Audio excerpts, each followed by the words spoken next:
মাননীয় বিরোধী দলের নেতা বলুন আপনি। মাননীয় স্পিকার, আপনাকে ধন্যবাদ। আসলে আপনি ঠিকই বলেছেন, পার্লামেন্টে ঢুকি নাই এর আগে, কিন্তু এবার পার্লামেন্টের একজন ক্ষুদ্র দায়িত্বশীল সদস্য। এর আগেরগুলো আমরা দেখেছি বাইরে থেকে, আর এবারকারটা আমরা অবজার্ভ করছি ভিতর থেকে। আমরা বিরোধী দলের পক্ষ থেকে সর্বোচ্চ সহযোগিতা করেছি। এর আগে একটা বিলে আমাদের কথা ছিল, কনসেনসাসের ভিত্তিতে সহযোগিতা চেয়েছেন ট্রেজারি বেঞ্চের দায়িত্বপ্রাপ্ত একজন মন্ত্রী, আমি তাকে সম্মান জানাই। এরপরের বিলে কিন্তু আমরা সহযোগিতা করেছি, এরপরেও সহযোগিতা করেছি। আমাদের আপত্তি ছিল যে টেবিলের উপরে এইমাত্র আসছে, আমরা কিছুই দেখতে পারি নাই। আমরা ওই কনসেনসাসের উপরে আমরা রেসপেক্ট আমরা রেখেছি, সেটা আমরা রাখতে পারলাম। এই আপনার সভাপতিত্ব হয়েছে, আমরা সেটা রাখতে পারলাম। কিন্তু আমাদের একটা ন্যায্য এই দাবি, যেটার সাথে সবার ব্যক্তিগত আবেগ, চিন্তা এবং কন্ট্রিবিউশন, স্যাক্রিফাইস জড়িত, সেটা একটু সরকারি দল পারেন না একটু রিভিউ করতে?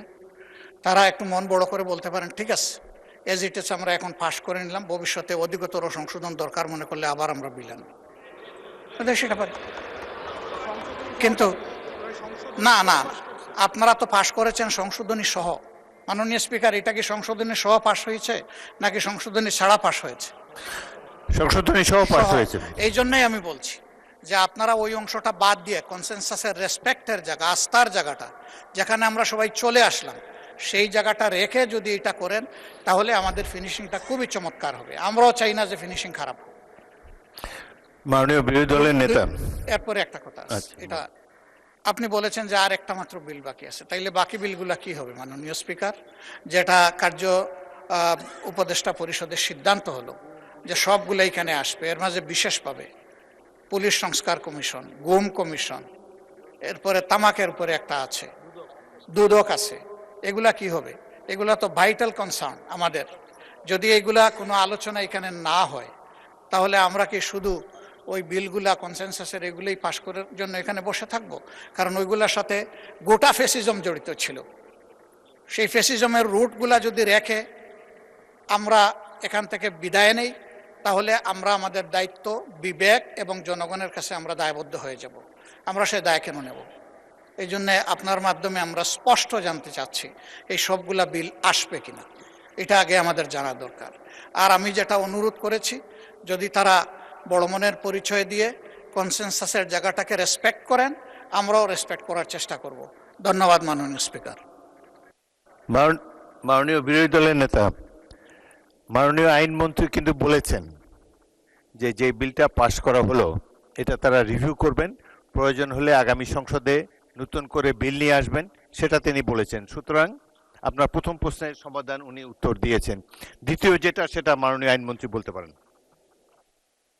আমাদের সংসদের সামনে বিশেষ কমিটি রিপোর্ট আছে, সেই রিপোর্টের 46 নম্বর পেজে যদি আমরা যাই, সেখানে বলা আছে সংসদে এখনই বিল আকারে উত্থাপন না করে পরবর্তীতে যাচাই বাছাই করে অধিকতর শক্তিশালী করে নতুন বিল উত্থাপনের সুপারিশ করেছে এমন 16টি অধ্যাদেশের তালিকা। মাননীয় স্পিকার, স্পষ্ট আমরা বিশেষ কমিটির রিপোর্টের বাইরে এখনো যাইনি।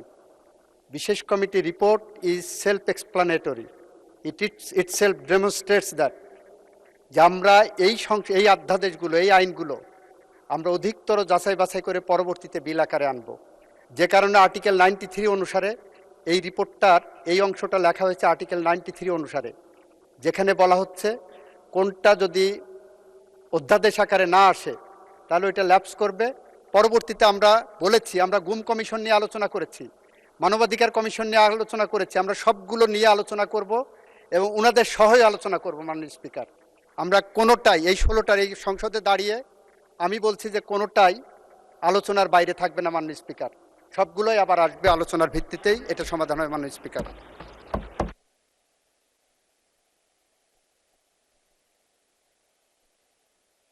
মাননীয় বিরোধী দলের নেতা, আর ইউ স্যাটিসফাইড?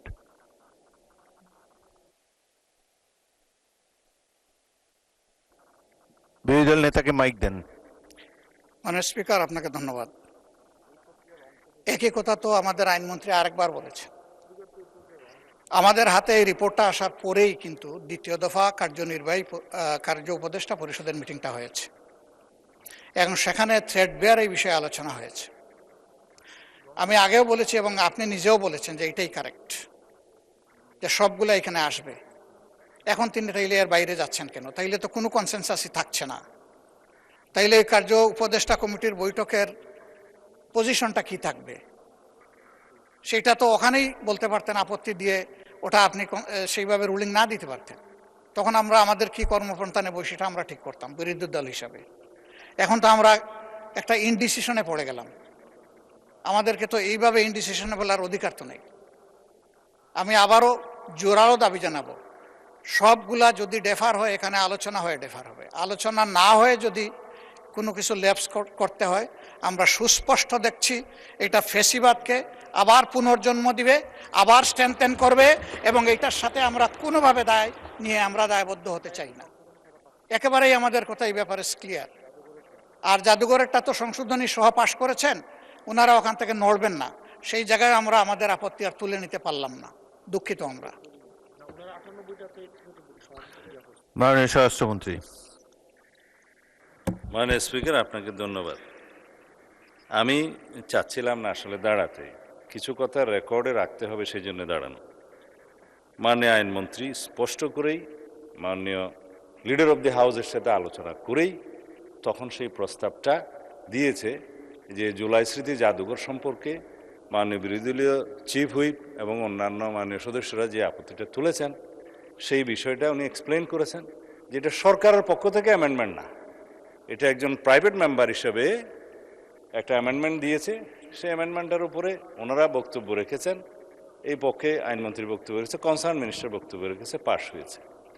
তারপরেও আপনার কাছে যেহেতু মাননীয় বিরোধী দলীয় নেতা এবং অন্যান্য সদস্যগণ আপত্তি তুলেছেন, এই জুলাই স্মৃতি জাদুঘর আমি নিজে এবং মাননীয় বিরোধী দলীয় নেতা প্রফেসর ডক্টর ইউনূস, মাননীয় প্রাক্তন সাবেক প্রধান উপদেষ্টা সহ দেখতে গিয়েছিলাম। এটা জীবন্ত জাদুঘর, এটা জীবন্ত ঘর, জাদুঘর নয়। বাংলাদেশের ছাত্রগণ অভ্যুত্থানের প্রতীক হিসাবে ভবিষ্যতে যাতে কোনো শাসক শ্রেণী স্বৈর শাসক না হয়ে উঠতে পারে সেটার জন্য এটা প্রতীক হিসাবে থাকবে, সেটাকে আমরা ধারণ করতে চাই। মাননীয় স্পিকার, মাননীয় প্রধানমন্ত্রী সম্মতি দিয়েছেন, সেটা আনুষ্ঠানিকভাবে উদ্বোধন করতে যাবেন। এটাকে স্ট্রেংথেন করা দরকার, জাতির ইতিহাসকে ধারণ করা দরকার, এবং যাতে আর কোনো সময় হাসিনার মতো ফ্যাসিস্ট স্বৈরশাসক বাংলাদেশে উৎপত্তি না হয়, উৎপাদন না হয়, সেজন্য এই জাদুঘরকে আমরা সেভাবে সংরক্ষণ করতে চাই। 1971 থেকে শুরু করে 2024 পর্যন্ত, তারপরে পর্যন্ত সমস্ত ইতিহাসকে এখানে ধারণ করা হয়েছে, আরও উন্নয়ন করা হয়।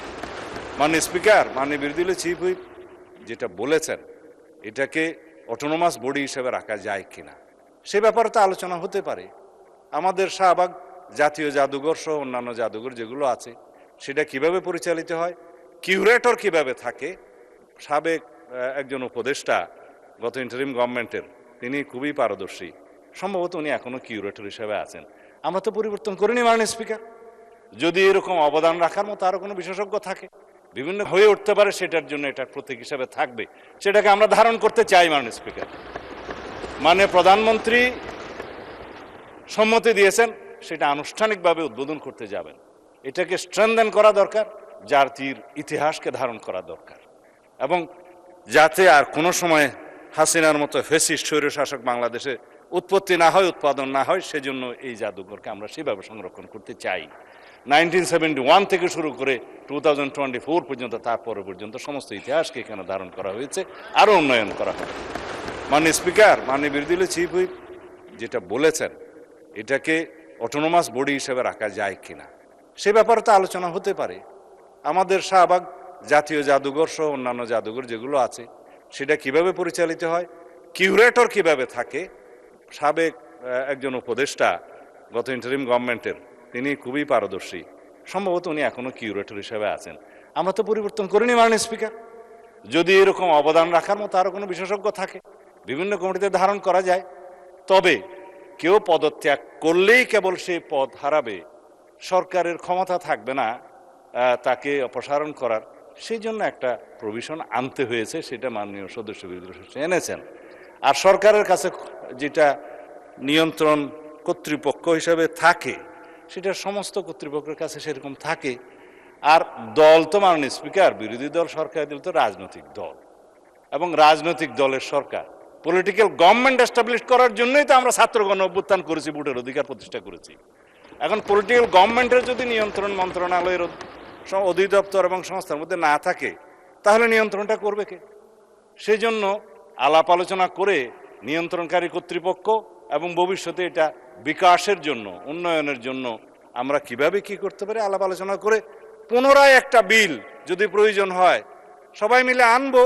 সেখানে আমরা বিরোধী দলের যে সমস্ত প্রস্তাব দিয়েছে সেগুলো আমরা ধারণ করতে পারি, এই প্রস্তাবই তো দিয়েছে এই সংসদে। দ্বিতীয় হলো, মাননীয় স্পিকার, কার্য উপদেষ্টা কমিটিতে আলোচনা হয়, সংসদ কতদিন চলবে, কিভাবে চলবে, কি কি বিজনেস এখানে আলোচনা হবে ইত্যাদি, সেটা আপনি করেছেন, আপনি সভাপতি। কিন্তু জাতীয় সংসদের এই অধ্যাদেশগুলো, উত্থাপিত অধ্যাদেশগুলো নিয়ে পরীক্ষা নিরীক্ষা করে রিপোর্ট দেওয়ার জন্যই এই বিশেষ কমিটি, জাতীয় সংসদ কর্তৃক গঠিত বিশেষ কমিটি। এখানে স্পষ্টতই কয়েকটা ভাগে সুপারিশ করা হয়েছে, যেটা আইনমন্ত্রী বললেন 16টা অধ্যাদেশের ব্যাপারে এখানে বলা হয়েছে এখনই বিল আকার উত্থাপন না করে যাচাই বাছাই করে অধিকতর শক্তিশালী করে নতুন বিল উত্থাপনের বিষয়ে সুপারিশ করা হয়েছে, এমন 16টি বিল। তার মধ্যে উনি যেটা বললেন যে দুদক, সেটা এখানে আছে, মানবাধিকার কমিশন আছে, অথচ এগুলো নিয়ে আলাপ আলোচনার যথেষ্ট সময় আপনি দিয়েছেন। এবং এইখানে আপনি দেখবেন তিনি যেভাবে বললেন যে গুম প্রতিরোধ ইত্যাদি বিষয়ে ওনারা নোট অফ ডিসেন্ট দিয়েছেন, সেই নোট অফ ডিসেন্ট বিষয়ে কথাও হয়েছে। কিন্তু বিলটা যখন আসবে তখন আলাপ আলোচনা করেই আসবে পরবর্তীতে, সেখানে ওনারা ওনাদের মতামত দিবেন, সংশোধনী দিবেন, আলাপ করব আমরা। গুম আইন, মানবাধিকার কমিশন আইন এবং প্রয়োজনে আইসিটি অ্যাক্টকে আরও বেশি শক্তিশালী করা হবে সবাই আলোচনার ভিত্তিতে। এই কথাগুলো আমরা এখানে প্রতিশ্রুতি দিচ্ছি, আলাপ আলোচনা করছি। সময় আছে মাননীয় স্পিকার, এখন বাজে 7:30, রাত 12টার সময় 30 দিনের সময়সীমা পার হবে, এই অর্ডিন্যান্সগুলোর ভাগ্য নির্ধারণ হবে তার মধ্য দিয়ে। এখন যদি এই যে বিশেষ কমিটির রিপোর্ট ওনাদের সামনেও আছে, এখন যদি এই বিষয়ে ওনারা ডিফার করতে চান, এটাকে মাননীয় স্পিকার সংসদীয় আচরণ হবে। ধন্যবাদ মাননীয় স্পিকার।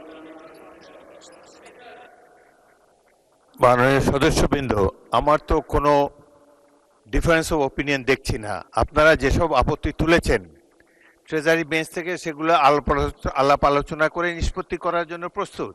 আলাপ আলোচনার দরজা খোলা আছে। এই সংসদের মাত্র 1 মাস গিয়েছে, এখনো তো 5 বছর সময় প্রায় বাকি আছে। আপনারা আলাপ আলোচনা করে এগুলা নির্ধারিত করতে পারেন, অনেক সময় পাবেন।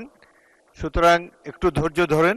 আমার মনে হয় যে I can see the spirit of cooperation. আলাপ আলোচনার মাধ্যমে আপনাদের সাথে আলাপ করে সিদ্ধান্ত নেওয়া হবে। তারপরেও যদি আপনারা আপনাদের মনোভাব যদি অপরিবর্তিত থাকে, আবার হাউস ফ্লোরে আপনারা আপনাদের বক্তব্য দিতে পারেন। আপাতত এই সমঝোতামূলক পরিবেশটা বজায় থাকুক, এটাই আমরা চাই।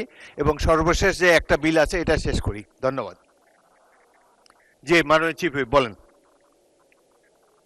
মাননীয় স্পিকার, এখানে যে জাদুঘর নিয়ে আমার যে অপিনিয়নটা, তারা যে কোনো সংশোধনী আনতে পারে, পাশও করাতে পারে, কিন্তু সেটা তো এখন যদি তারা বলে যে প্রাইভেট মেম্বার হিসেবে তারা সংশোধনী এনেছেন, এটা সরকারের এখতিয়ার না, তাহলে কিন্তু সরকারি মেম্বার হিসেবে তো মন্ত্রী সেটা গ্রহণ করেছেন। আমাদের যেগুলো নোট অফ ডিসেন্ট, মন্ত্রীরা তো বিরোধিতা করেছেন। এই মন্ত্রী, সংস্কৃতি মন্ত্রী চাইলে সেটা বিরোধিতা করতে পারতেন, কারণ সংস্কৃতি মন্ত্রী তো সেই কনসেনসাসের পার্ট। সংস্কৃতি মন্ত্রী তো সেই সংশোধনটা নিতে পারেন না। আপনি বলেছেন এটা একদিন আগে, বিরোধী দলীয় নেতা বলেছিলেন যে একদিন আগে ডকুমেন্টস আসতে হবে, আপনি বলেছেন, আমরা কিন্তু সবকিছু মেনে নিয়েছি। তো এইখানে তো আমরাও কোঅপারেশন করছি যাতে দ্রুত সময়ের মধ্যে এই বিলগুলো পাস হোক, কিন্তু আধা ঘন্টা আগে একটা সংশোধনী আনা হলো যেটা আমাদেরকে জানানো হলো না, এটা তো এক ধরনের ছলচাতুরি মাননীয় স্পিকার। এবং আপনার সভাপতিত্বে কিন্তু এই জিনিসটা হলো, ফলে এটা কিন্তু কনসেনসাস ব্রেক করেছে। তারা যে কোনো সংশোধনী আনতে পারে যে কোনো সময়, তাদের এখতিয়ার আছে, এবং তারা সেটা পাসও করাতে পারে। আপনি এই কথা তো 2 মিনিট আগেও বলেছেন। তার জবাবে আইনমন্ত্রী কিন্তু বলেছেন যে এটা নিয়ে আলাপ আলোচনা করতে পারে। আবার একটা স্বরাষ্ট্রমন্ত্রী বলেছেন যে একটা বিল আবার আনতে হতে পারে, সেখানে বসে আপনারা আলোচনা করেন। এই চ্যাপ্টারটা ক্লোজ করা হয় নাই। The matter has not been closed yet. এটা নিয়ে পরবর্তীতেও আলাপ আলোচনা হতে পারে, আবার বিল আনা হতে পারে। না কোনো চাতুরি দেখতেছি না। আবারও মাননীয় বিরোধী দলের নেতা, এটা তো ছোট্ট একটা বিষয়, এটি নিয়ে তিক্ততার আমি কোনো সুযোগ দেখি না। বলুন, তবুও বলুন আপনি। মাননীয় স্পিকার, ওনারা বলেছেন যে অধিকতর যাচাই বাছাই করে আগামীতে আরও সুন্দর বিল আনবেন, কিন্তু ওনারাই আবার বলছেন যে আজকে রাত্রে 12টায় টাইম শেষ। তার মানে টাইম শেষ হওয়ার সাথে সাথে সব ল্যাপসেস অটোমেটিক্যালি শেষ, এগুলার আর কোনো কার্যকারিতা থাকছে না, এগুলা অটোমেটিক্যালি ল্যাপস হয়ে যাচ্ছে। কোনগুলা? যেগুলা বিশেষ জাতীয় গুরুত্বপূর্ণ, সেই সবগুলাই রয়ে গেল ওই কাতারে। তো এইগুলা যদি এই কাতারেই রয়ে যায়, তাইলে মাননীয় স্পিকার, আপনাকে আমরা কিভাবে সহযোগিতা করব বলেন? আমাদের তো একটা কমিটমেন্ট, যেমন তাদের কমিটমেন্ট জনগণের কাছে আছে, আমাদেরও আছে। আমরা এই কমিটমেন্টের জায়গাটা থেকে কি শোনা যাচ্ছে না নাকি? Thank you so much. এই জায়গাটা থেকেই আমরা চেয়েছিলাম যে কোঅপারেশনের মাধ্যমে, যেভাবে একটা বিশেষ কমিটি করে দেওয়া হয়েছিল, আপনিই করে দিয়েছেন আপনার সভাপতিত্বে, তারা যতটুকু পারেন ঐক্যমত হয়ে এসেছেন, যে সমস্ত জায়গায় ডিসেন্ডিং উনাদেরও আছে আমাদেরও আছে, সেগুলো এখানে আলোচনা হতো, আলোচনা হয়ে তার ভাগ্য যেটাই নির্ধারিত হতো আমরা তো মেনে নিতাম মাননীয় স্পিকার। কিন্তু আলোচনাই হবে না, এখন তো এটাকে অলরেডি এজেন্ডা আউট করে দেওয়া হয়েছে। তাইলে আমরা কি করতে পারি বলেন? বলা হচ্ছে যে ভবিষ্যতে আনবেন, ভবিষ্যতে আজকে রাত্রে 12টার পর তো আর 1 মিনিট কাউন্ট হবে না, এটাই তো রেড লাইন। আপনার শেষ হয়েছে? যে আমার শেষ হয়েছে, ধন্যবাদ। আমার তো মনে হয় যে মাননীয় স্বরাষ্ট্রমন্ত্রী সংসদ নেতার পক্ষ থেকে যে কথা বলেছেন এবং এই যে রেফারেন্স দিয়েছেন এই বিশেষ কমিটির, কোনো কিছুই তো ক্লোজ করা হয়নি। পরবর্তীকালে প্রয়োজন হলে এই ব্যাপারে বিল আনতে পারেন। আলাপ আলোচনার উপরে তারা গুরুত্ব দিয়েছে, আপনাদের সাথে আলাপ আলোচনা করেই তারা বিল মেনেছে। সুতরাং এই ব্যাপারে আপনার চিন্তিত হওয়ার কিছু নেই। আজকে যদি ল্যাপসও হয়ে যায়, আবার এটাকে নতুন করে বিল আকারে আনা সম্ভব, যদি আপনাদের মধ্যে আন্ডারস্ট্যান্ডিং থাকে।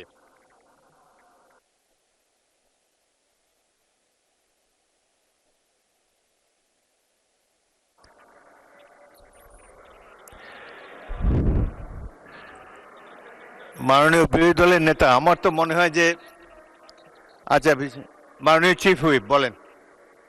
মাননীয় স্পিকার, চিফ হুইপকে একটু শুনেন। মাননীয় স্পিকার, বিরোধী দলীয় নেতা, মাননীয় স্পিকার, বিরোধী দলীয় নেতা যে কথা বলেছেন আর আপনি যে কথা দেখিয়েছেন বলেছেন যে আর স্পিরিট অফ কোঅপারেশন, অ্যাকচুয়ালি আমাদের মাননীয় আইনমন্ত্রী কথা বলেছেন, মাননীয় স্বরাষ্ট্রমন্ত্রী কথা বলেছেন, এবং আমাদের নেতার সাথেও কথা বলেছি, সংসদ নেতার সাথে। বিষয়টা হলো এই যে এখানে এই পৃষ্ঠের মধ্যে রিপোর্টে আছে, আমরা রিপোর্ট নিয়ে বসে থাকলাম বা থাকলাম না এরকম নয়। আমরা চাচ্ছি, আমি মাননীয় সদস্য আপনার দৃষ্টি আকর্ষণ করছি, আমরা চাচ্ছি একটা সমঝোতা হোক এবং সমঝোতার ভিত্তিতে হোক। আমাদের তরফ থেকে আগামী সংসদে, আগামী সেশন তো ইনশাল্লাহ বাজেট সেশন হবে, বাজেট সেশনে সবগুলো বিল আসবে, ইনশাল্লাহ সবগুলো বিল আসবে, তখন আপনারা সময় পাবেন এখানে, এবং এই সবগুলো বিলই আগামী বাজেট সেশনে আসবে। সুতরাং সেখানে যেমন আপনারা আলোচনার সুযোগ পাবেন এবং এখানে কন্ট্রিবিউট করার সুযোগ পাবেন।